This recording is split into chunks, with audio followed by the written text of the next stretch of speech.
आता मटकी भेळ करणार आहे.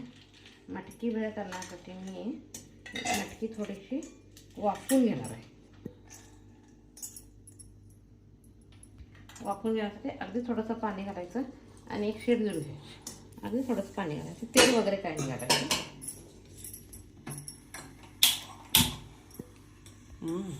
चालू. आता ही आमटी उकळली आहे, भाताबरोबर खाण्यासाठी आमटी भात आहे. आणि ते शेंगा भाजायला घातले. तर शेंगा भाजेपर्यंत गाजर किसून घेणार आहे, काकडी कोचून घेणार आहे, टोमॅटो बारीक चिरणार आहे, कोथिंबीर बारीक चिरून घेणार आणि कांदे पण बारीक चिरून घेणार आहे. आणि ही कडली नंतर वापरणार. आता पहिला शेंगा भाजून घेणार. आता तेल तापायला ठेवलं आहे, गॅस मोठा करते.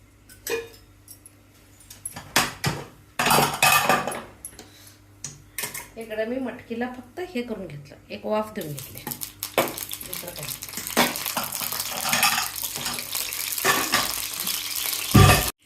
आता तेल तापलंय. मोहरी,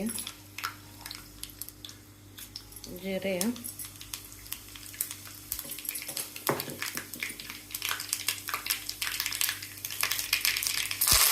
कढीलिंब आणि थोडीशी हळद.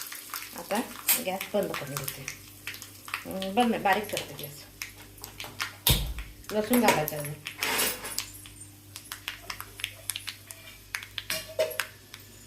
गॅस बारीक आहे तोपर्यंत 4 लसणाचे तुकडे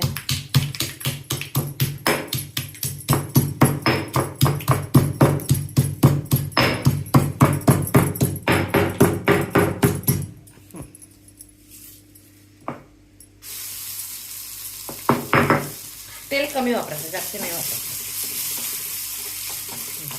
आता गरम तेल आहे, गॅस बंद करायचा. आता काय करायचं,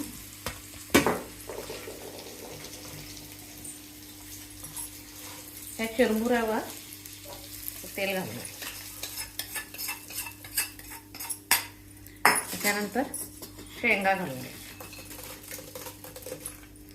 त्यानंतर कुणाला साखर चालत असेल, ज्यांच्या घरी याला आवडत असेल त्यांनी साखर बारीक करून घालायचं. आम्ही साखर खातच नाही, त्यामुळे मी साखर घालत नाही. मीठ, पण याला साखर नाही म्हणून गूळ वगैरे घालता येत नाही. ज्यांनी साखर खातात त्यांनी घालायला काय हरकत नाही. थोडंसं लाल तिखट,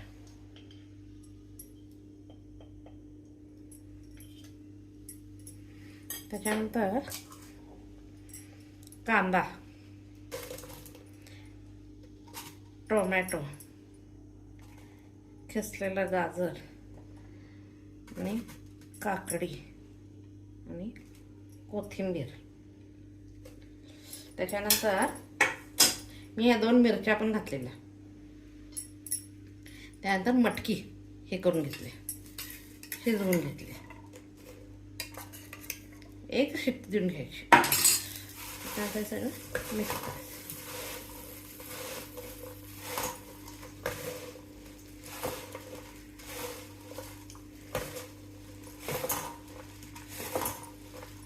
आय थिंक थोडंसं तिखट कमी पडलंय, कारण हे पण आहे ना, मिरची पण खायची म्हणून मी कमी घातलंय.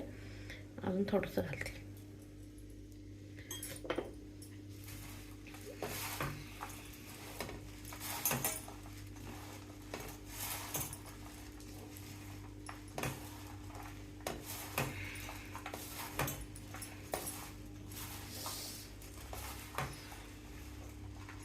Evening snacks healthy. हे खाल्लं तर जेवायची पण इच्छा होत नाही. इव्हिनिंग हे खायचं, रात्री जेवायची पण गरज नाही. असं रात्रीचं जेवण न करणं चांगलं आहे. 8 नंतर काय 7 नंतर काय खाऊ नये. 7 वाजता हेच खाऊन घ्यायचं, चांगलं होतं. त्याच्यात थोडासा फरसाणा घालायचा.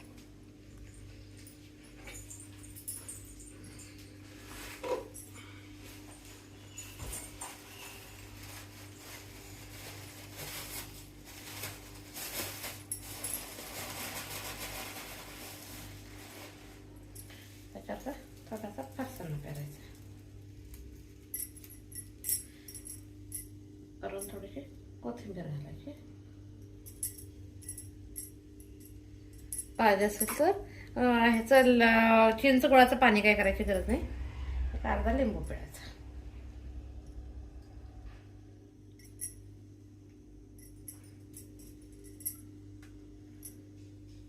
माझी रेसिपी आवडत असेल तर लाईक शेअर करा.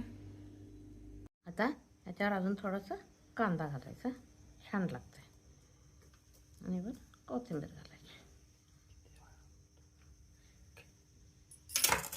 स्पून घेऊन इन्स्टंट भेळ, हेल्दी भेळ तयार आहे.